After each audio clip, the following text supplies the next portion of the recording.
Hello friends, welcome to my channel Shake Hands with Programming. Okay, so today we'll move towards our second program, that is swapping two numbers. So this was our first program of sum.java. Now I'll make a new file and I'll name this class as swap.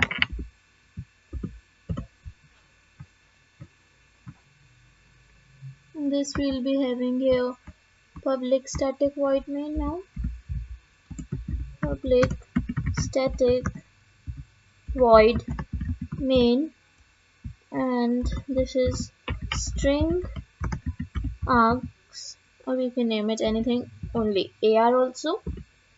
Now curly braces, I'll save this with the name swap.java in our Java proc folder here. Save. Okay, now in this as I need to swap two variables, two integers or two numbers we can say. So I'll be taking two numbers a comma b, and suppose I am putting the value of 5 in a, and I'm assigning b the value 6. Now I want to swap this. So this is my output before swap, that is system dot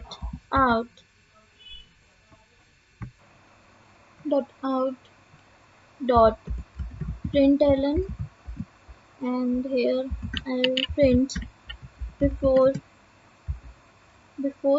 swap the values are, just a second, values are, and I'll concatenating here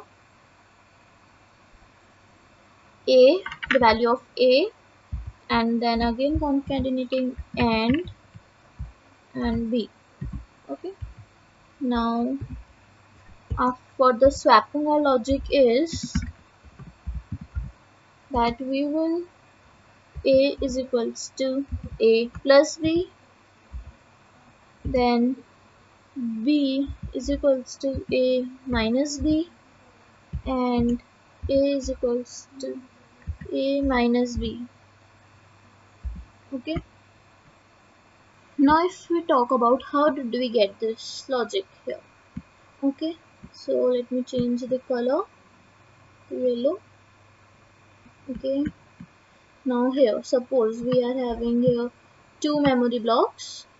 Okay, this is for a and this one is here for b. As you can see over here, we have assigned 5 and 6 to a and b respectively. So here I'll store 5 and here I'll put 6. Okay, now our first step is we'll put in a the value of a plus b. So now 5 plus 6 is 11, so a contains 11. Okay, now our second step is to store the value of a minus b in b.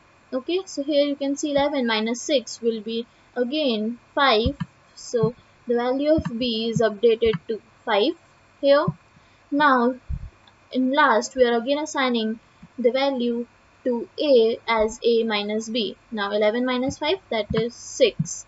So at last we can see that the value of a is 6 and the value of b is 5, which is the swapped values. Okay, so this is the logic, and now as we have swapped these values, we will again print the output after swapping. I'll copy this line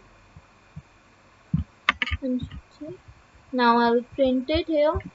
This is the output after swap. Okay, after swap. So here also I'll change it to after swap. After swap, the values are a and b respectively. Okay, now I'll save the program. I'll remove all this thing over here. Okay, just a second.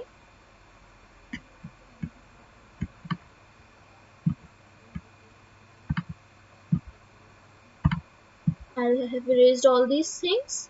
Okay, now as the program is saved, now I'll open my File Explorer to compile and run this CMD.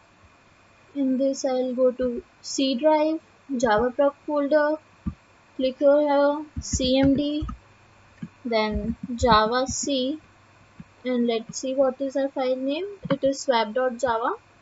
Okay, so I'll put here swap.java, enter. It should be compiled successfully. Now we'll run it using the Java command and our class name, that is swap, enter. Okay, so you can see before swap the values were 5 and 6, and after these are 6 and 5. You can put spaces and all according to your preferences and output displaying. Okay, so this was our second program of Java. Okay, now I'd like to tell you one more thing. Just a second. Okay, so just suppose here we have, this is our file. Okay, it is named as c dot java. Okay, here our C is capital. Okay, now suppose in this file our program is, I'll write the program here, that is we are having a class named A here. Okay, in this is an empty class. Now we are again having another class, that is class B. In this we are having our main function. Okay, and then our B class is closed. Okay, so now if we talk about the compile function, that is the Java C command. Okay, with this we will pass C dot Java. Now as you can see here that C is our file name. So with the command Java C, that is the compile command, we give the name of the file. Now if we talk about the run command, that is the Java command, we give here B.